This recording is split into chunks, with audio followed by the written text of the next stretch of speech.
आप पुनः मुख्य धारा में पहुंचिए। दो तीन बातें आप अपने मस्तिष्क में रख लो, क्योंकि ये बार बार इस्तेमाल हम करेंगे तो आपको समझने में दिक्कत ना हो। अहंता का मतलब है अपना भाव, अपना स्वभाव। मैं मूल रूप में क्या हूं, ये अहंता कहलाता है। अहंता, मेरा स्वभाव मूलतः क्या है, ये अहंता। जनता माने संसार का स्वभाव, इदंता इदंता, इदंता और अहंता। अहंता माने मैं, इदंता माने यह। आप समझ गए? जब भी इदम आता है तो इसका अर्थ होता है यह। यह माने संसार। इदम का मतलब है यह, और हम का मतलब है मैं। तो एक मेरा स्वभाव और एक इसका स्वभाव। स्वभाव, स्वभाव नहीं। जो तुम, जिसको तुम जानते नहीं हो, जिसको तुम स्वभाव कहते हो, और जो तुम्हारा जान जाओगे तो फिर ये स्वभाव रही है। अभी तुम स्वभाव कहते कि मिर्च ज्यादा अच्छी लगती ओम प्रकाश को, तो स्वभाव है उनको। तुम्हारी पत्नी कहेगी, वही तुम्हारी माँ कहती। अवनीश को मिठाई पसंद है, मिठाई कहती है ये स्वभाव है। मैं भी जानता हूँ स्वभाव है, लेकिन गलत है। ये स्वभाव नहीं है, स्वभाव नहीं है। स्वभाव क्या है कि वे मूलतः शिव स्वरूप है। यह स्वभाव। तुम्हारा स्वभाव क्या है कि तुम मूलतः शिव स्वरूप हो। मूलतः शिव स्वरूप हो, ये स्वभाव है। ये हमारा स्वभाव, ये नेचुरल कॉन्शसनेस, स्वाभाविक जो यही है। ये ऊपर से आ गया कूड़ा करकट, मिर्चें, भटा, पूरी, पराठे, ये सब ऊपर से लाद दिए, इंद्रियों ने लाद दिए। ये संस्कार बन गए अनुभूतियों के, इसको स्वभाव कहने लगे। तो ये स्वभाव नहीं है अवनीश का कि मिठाई खाए,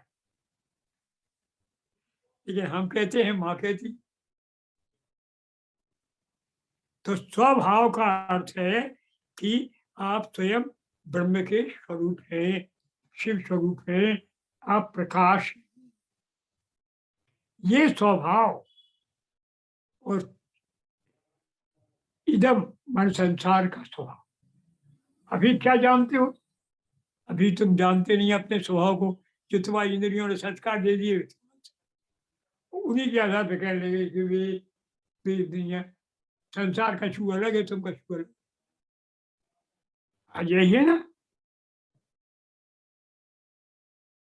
हम अलग है, तुम अलग हो, इसलिए लड़ाई है। कुत्ता अलग है, बिल्ली अलग है, और हम बिल्ली से कुत्ता दोनों से अलग है।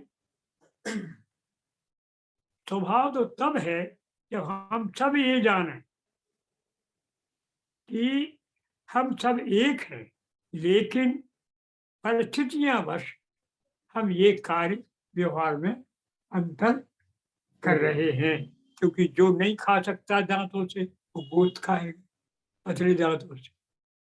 और हम खा सकते हैं तो हम सब्जी खाएंगे। हमें भगवान ने शक्ति नहीं दी है तो हम बर्फ पे नहीं रह सकेंगे।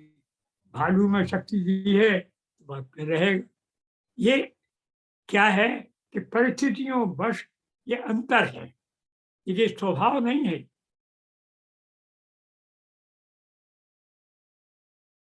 तो स्वभाव कब ज्ञात होता है? जब मोह खत्म हो जाता है। अब ये ब्रह्म है ना। अब हम नाटक के राम बने हैं तो हम समझ गए कि राम ही है। नाटक में हमें हमें अहिल्या बना दो तो हम अहिल्या ही समझे। ये गलत है कि नहीं? हमें ब्राह्मण बना दिया नाटक में, उसको बना दिया मेहतर, तो हम अपने को आप ब्राह्मण ही ब्राह्मण माने रहे। अब समझे कि हम और ये किए।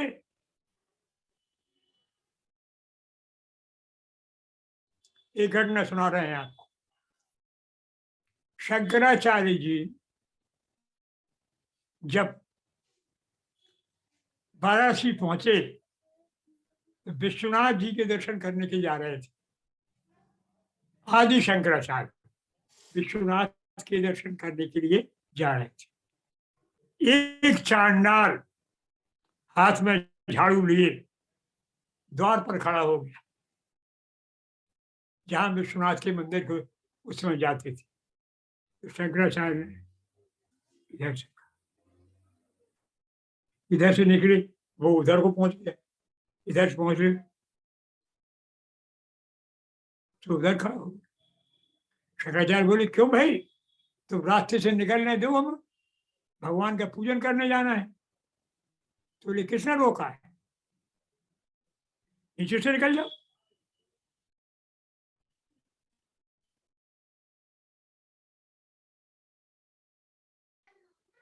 तो छोटे हो।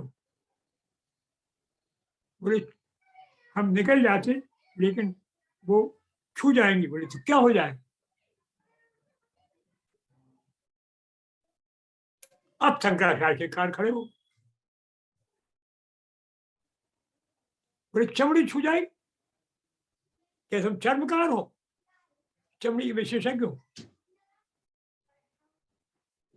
शंकराचार्य ने प्रणाम किया कि हम आपको प्रणाम करते हैं। वो हंसने लगे, तो तुम मेरे ही स्वरूप हो, मैं तो हूं, तुम्हें ये कैसे कह दिया तुमने। क्या शंकराचार्य ने कहा कि भूल हो गई, शरीर की भूल हो, शरीर में रहने के कारण हमारे ये बात भगवान शंकर ने कही। शंकर ही थे मैं तो ये है कि दृष्टि कहाँ है। यही बात दूसरी जगह भी है। अष्टावक्र जब पहुंचे जनक के दरबार में, तो टीड़े थे, तो लोग हंसे, तो बोले जनक से, बोले तुम्हारे यहाँ ये पंडित सब चमार हैं, इनकी सभा में बैठ के तुम्हारी बुद्धि खराब हो जाए। तुम हमसे ज्ञान पर कैसे आशा कर रहे हो। जनक को ज्ञान हुआ।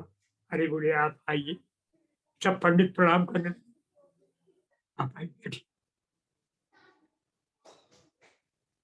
कि जो चमड़ी देखे वो कौन, शिल्पी, चमड़ी का मूल दृष्टि क्या है आपकी, यही तो हम ये आपको बता रहे थे ध्यान रखने के लिए कि अहंता और ईदंता, इनको समझ लो, ये बार बार आ रहा है। अहंता ईदंता, अहंता माने अहम का भाव, हम प्रकाश स्वरूप है, ईदंता माने इसका भाव, ये क्या है, तो ये संसारी प्रकाश, जी हमारे प्रकाश, प्रकाश ये, तो अहंता ईदंता की एकता, जब मोह भंग हो जाता है। मोह का अर्थ क्या है, धुंधलापन, भ्रम। मोह का अर्थ क्या है, भ्रम।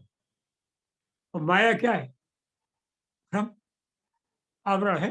आवरण का मतलब क्या है, ढक दो तो असली रूप नहीं दिख रहा। भाई आवरण का मतलब क्या होता, आप इस पर कवर डाल दीजिए, नहीं दिखेगा, तो कुछ दिखेगा, ऐसा कर दो शंकर जी की यहाँ वो नाक कैसा दिखता है, तो ये अगर उसको हटा दो आवरण, तो आपको बात नहीं दिखेगी। तो ये मोह है, माया मोह इसलिए कहा है। माया का कार्य क्या है, मोह, इसलिए मोहमयी माया है।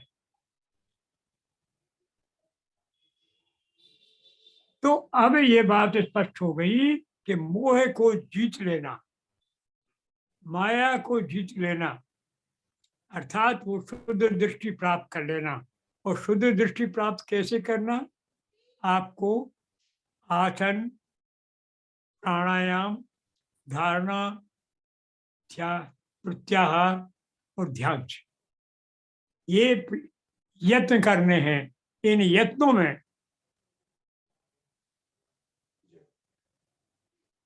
जब ये यत्न करेंगे, इन यत्नों में जब आप भैरव जैसी स्थिति लेकर के करेंगे, जब ये यत्न आपके भैरव हो जाए, आप पूरे मनोयोग से करें, तो फिर इन पर आप जय प्राप्त कर लेंगे।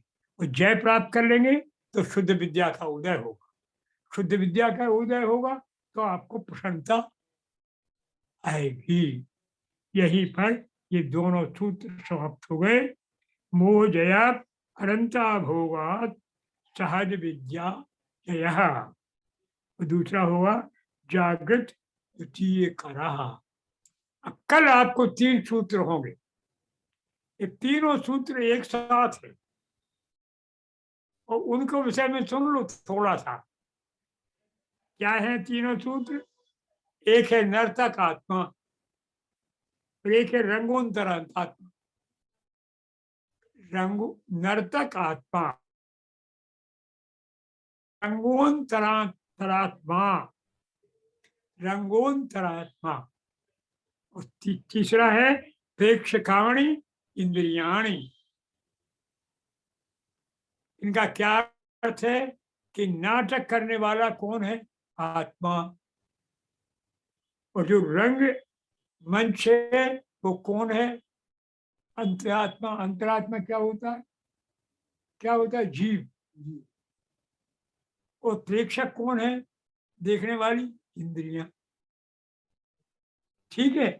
नाटक करने वाला आत्मा, और वो रंगमंच क्या है?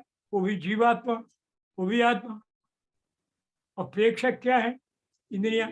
किसकी शक्ति से? आत्मा की शक्ति से। सब मिला के एक। कचौड़ी वही है, समोसे भी वही है, और वो क्या होते? गोला गोला आलू बड़े। हाँ, वो भी वही। क्योंकि सब में मसाला वही भरा है, ऊपर से कवर कर दिया। किसी का टीड़ा मेढ़ा, किसी का कैसे। गुजिया बना दो, चाहे उसकी कुछ बना दो, गोला बना दो, चौको बना दो। पहले आप पढ़ चुके हैं कि वही नाटककार है, वही रंगमंच है, वही प्रेक्षक है, वही सब सब सामान है। ये सब दुनिया है, ऐसा नाटक है कि जिसमें अलग अलग चीजें नहीं।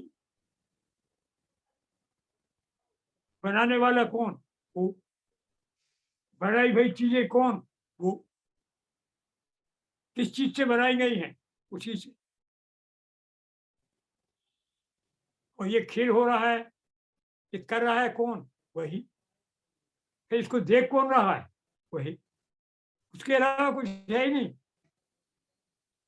तो शास्त्र उसी को कह रहा है कि ये समझ में आ जाए। आएगा नहीं, लेकिन बार बार कहोगे तो इसका ज्ञान धीरे धीरे करके, जैसे सिर पर रस्सी जैसी कोमल बार बार पड़ती है तो निशान पड़ती है, ऐसी पढ़ेंगे। ऐसे आपको कल इन तीनों सूत्रों की व्याख्या होगी। अच्छा, तो राम राम।